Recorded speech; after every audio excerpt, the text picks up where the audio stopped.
നമസ്കാരം. വാർത്താ നിമിഷം ആരംഭിക്കുന്നു. വാർത്തകൾ തത്സമയം യൂട്യൂബിൽ കാണാൻ കേരള വിഷൻ ന്യൂസ് 24/7 സന്ദർശിക്കുക. ഫേസ്ബുക്കിലും ഇൻസ്റ്റാഗ്രാമിലും ട്വിറ്ററിലും ഞങ്ങളെ ഫോളോ ചെയ്യാം.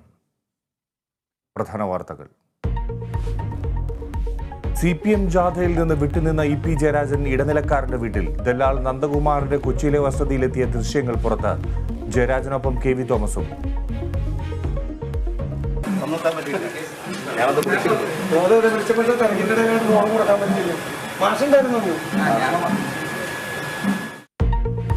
ഇപ്പിയുടെ സന്ദർശനം ശ്രദ്ധയിൽപ്പെട്ടിട്ടില്ലെന്ന് MV ഗോവിന്ദൻ. ദുരിതാശ്വാസ നിധി ഫണ്ട് ക്രമക്കേടിൽ കൂടുതൽ അന്വേഷണങ്ങൾക്കൊരുങ്ങി വിജിലൻസ്. പരിശോധനാ റിപ്പോർട്ട് സമർപ്പിക്കാൻ ജില്ലാ വിജിലൻസ് ഓഫീസറുകൾക്ക് നിർദ്ദേശം. ഏജന്റുമാരെ കേന്ദ്രീകരിച്ചും അന്വേഷണം. റവന്യൂ വിജിലൻസ് ശക്തമാക്കാൻ മന്ത്രി വിളിച്ച യോഗം കൊല്ലത്ത്.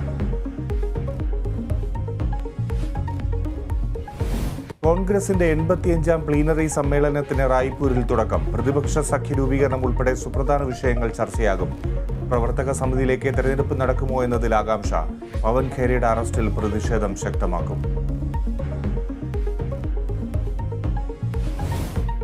കോഴിക്കോട് കാലുമാറി ശസ്ത്രക്രിയ നടത്തിയ സംഭവത്തിൽ പിഴവ് സംബന്ധിച്ച് ഡോക്ടർ. ദൃശ്യങ്ങൾ പുറത്ത്.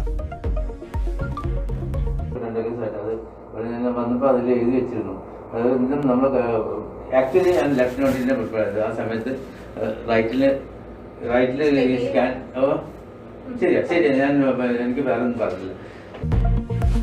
സംഭവത്തിൽ ആശുപത്രിക്കെതിരെ പോലീസ് കേസെടുത്തു.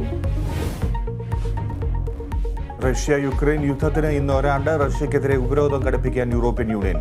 യുക്രൈന് കൂടുതൽ ആയുധങ്ങൾ നൽകിയേക്കും. യുദ്ധത്തിൽ നിന്ന് പിന്നോട്ടില്ലെന്ന നിലപാടിൽ ഉറച്ച റഷ്യ. വനിതാ 20 ലോകകപ്പ് രണ്ടാം സെമി ഫൈനൽ ഇന്ന്. ഇംഗ്ലണ്ട് സൗത്ത് ആഫ്രിക്കയെ നേരിടും. മത്സരം വൈകിട്ട് 6:30 കേപ്പ് ടൗണിൽ. ലോകകപ്പ് ഫൈനൽ കാണാതെ ഇന്ത്യ പുറത്ത്.